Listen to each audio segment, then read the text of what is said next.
Halo semua, perkenalkan nama saya Mary Zindak Mendikal Darajai dengan NIM 26040120140051 dari Ilmu Kelautan B.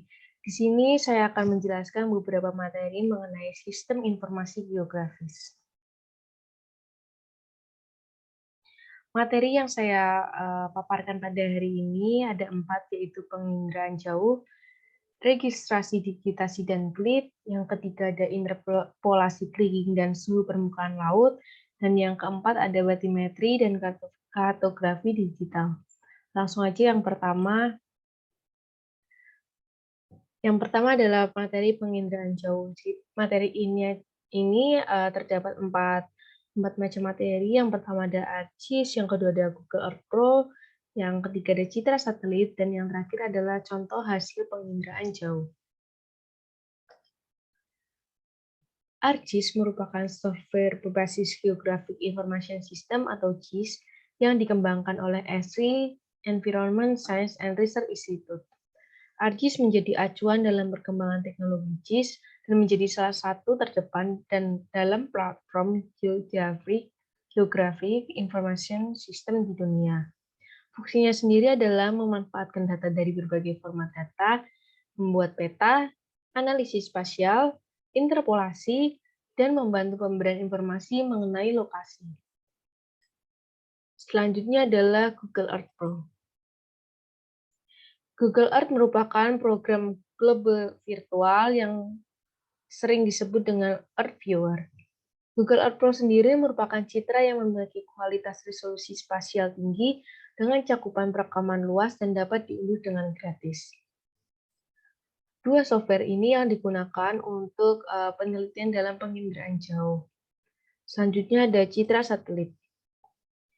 Prinsip dari citra satelit sendiri adalah mengklasifikasikan piksel menjadi sekelompok piksel berdasarkan logika tertentu, sehingga objek atau fitur yang ada di alam dapat digambarkan semirip mungkin. Citra satelit sendiri yang digunakan dalam praktikum ini ada 2 macam, yaitu citra satelit Google Earth dan citra satelit Sentinel. Yang pertama adalah citra satelit Google Earth. Citra dari Google Earth dinilai sederhana dengan digitasi yang manual. Namun, proses digitasi manual ini tidak disarankan untuk wilayah yang luas. Hal ini dikarenakan adanya resiko yang tinggi akan kesalahan digitasi yang mungkin dilakukan. Pengambilan data citra Google Earth akan memakan waktu yang lama, biaya yang mahal, serta hasil yang kurang teliti. Di sisi lain, citra Google Earth ini adalah dapat menyajikan data secara temporal dengan resolusi spasial yang cukup baik. Namun cakupannya sendiri itu sangat luas dan kemampuan penyajian distribusi data spasialnya juga jelas. Selanjutnya ada citra satelit Sentinel. Dari citra satelit Sentinel ini memiliki kelebihan adanya ketersediaan data citra yang gratis dan memiliki ketelitian spasial sedang dan ketelitian spektral yang tinggi. Metode ini relatif cepat, murah, dan mudah digunakan. Citra ini biasa digunakan untuk manajemen risiko seperti banjir, kebakaran hutan, tanah longsor, pemetaan perkotaan, dan pemantauan hutan.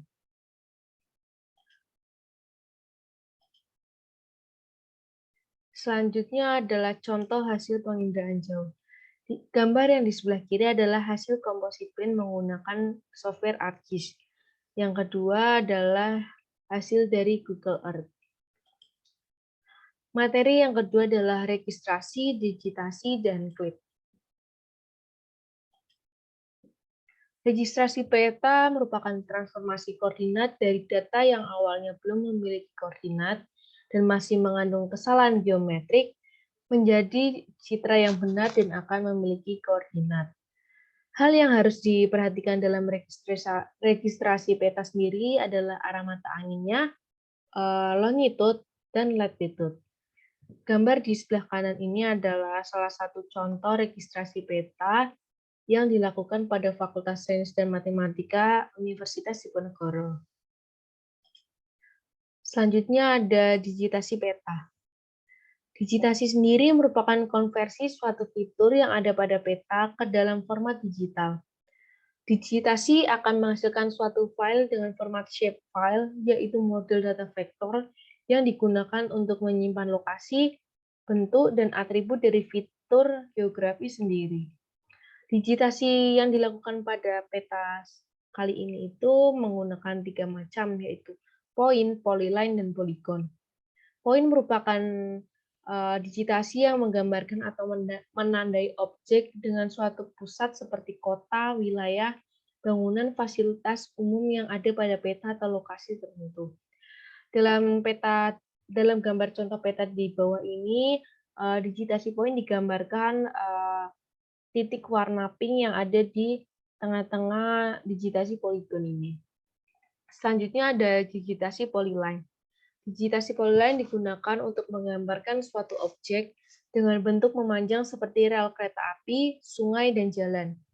Dalam gambar ini digambarkan dengan garis berwarna hijau ini. Yang terakhir adalah digitasi polygon. Digitasi ini digunakan untuk menggambarkan suatu objek yang mempunyai luasan atau wilayah seperti kota, tutupan lahan, bangunan, dan blok. Jika dilihat dari gambar di bawah ini, terlihat jelas berwarna hijau muda ini yang membentuk sebuah bangunan dari Fakultas Sains dan Matematika Universitas Diponegoro. Yang terakhir dari materi ini adalah klip. Klip atau clipping merupakan sebuah teknik geoprocessing yang digunakan untuk memotong data vektor di ArcGIS. Klip sendiri difungsikan untuk menghasilkan peta dengan lebih berfokus pada suatu wilayah tertentu. Seperti pada contoh gambar di bawah ini, di sini adalah klip daripada Jalan Tembalang. Materi yang ketiga adalah interpolasi, kriging, dan suhu permukaan laut. Interpolasi kriging pada pemetaan klorofil A dan suhu permukaan laut. Dalam materi ini terdapat 4 macam materi. Yang pertama ada interpolasi kriging, yang kedua ada SIDAS, ketiga ada klorofil A, dan yang terakhir ada suhu permukaan laut. Interpolasi kriging merupakan fungsi matematis untuk menduga nilai pada lokasi-lokasi yang datanya tidak tersedia berdasarkan titik tersampel yang berada di sekitarnya dengan menggunakan model semivariogram. Interpolasi ini menggunakan kombinasi linear dari weights untuk memperkirakan nilai di antara sampel data. Selanjutnya adalah software SIDAS. SIDAS atau Sea Waves Data Analysis System merupakan software yang digunakan untuk mengolah data citra satelit untuk mendapatkan data yang dibutuhkan. Data yang dihasilkan dari SIDAS ini berupa suhu permukaan laut dan klorofil A. Selain itu, software SIDAS dapat digunakan untuk mengolah data satelit MODIS.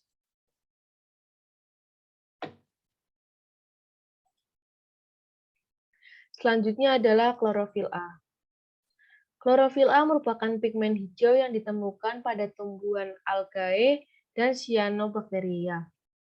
Di lautan, klorofil A identik dengan adanya fitoplankton yang merupakan sumber makanan primer bagi organisme laut, terutama ikan. Klorofil A sendiri merupakan salah satu alat pengukur kesuburan suatu perairan yang dinyatakan dalam bentuk produktivitas primer. Klorofil A menjadi pigmen aktif yang mempunyai peran penting dalam keberlangsungan proses fotosintesis di perairan. Hal ini menunjukkan bahwa klorofil A dapat menjadi indikator banyak atau tidaknya ikan di suatu wilayah dari gambaran siklus rantai makanan yang ada di lautan. Di sebelah kiri ini adalah contoh peta persebaran klorofil A di Selat Makassar pada bulan Januari 2021. Selanjutnya adalah suhu permukaan laut. Sea Surface Temperature atau SST atau yang sering disebut dengan suhu permukaan laut merupakan faktor yang penting bagi kehidupan organisme laut. SST menjadi penting dikarenakan suhu sangat mempengaruhi aktivitas metabolisme ataupun perkembangbiakan dari organisme-organisme laut. SST sendiri digunakan untuk indikasi penentuan kualitas suatu perairan. Di sebelah kanan ini merupakan salah satu contoh peta persebaran SST di Selat Makassar pada bulan Januari 2021. Materi yang terakhir adalah batimetri dan kartografi digital. Peta batimetri merupakan peta yang menggambarkan kedalaman laut dan disajikan menggunakan kontur kedalaman. Batimetri sendiri merupakan bagian terpenting dan mendasar dari pekerjaan survei hidrografi atau pengumpulan data dengan metode penginderaan. Permukaan dasar laut yang dibuat berdasarkan hasil pengukuran kedalaman yang dihubungkan dengan hasil pengukuran elevasi pasang surut, orientasi medan, dan hasil pengukuran geodetik. Selanjutnya adalah kartografi. Kartografi merupakan ilmu dan teknik pembuatan peta. Proses kartografi adalah proses grafis sampai sebuah gambar menjadi peta yang terlihat informatif. Bahan dari kartografi sendiri itu merupakan semua bahan yang secara keseluruhan atau sebagian menggambarkan bumi atau benda angkasa dalam skala, termasuk peta dan gambar rencana dalam 3 dimensi. Selanjutnya adalah contoh peta batimetri di perairan Teluk Awur. Mungkin sekian dari penjelasan materi mengenai sistem informasi geografis. Terima kasih sudah mendengarkan. Terima kasih.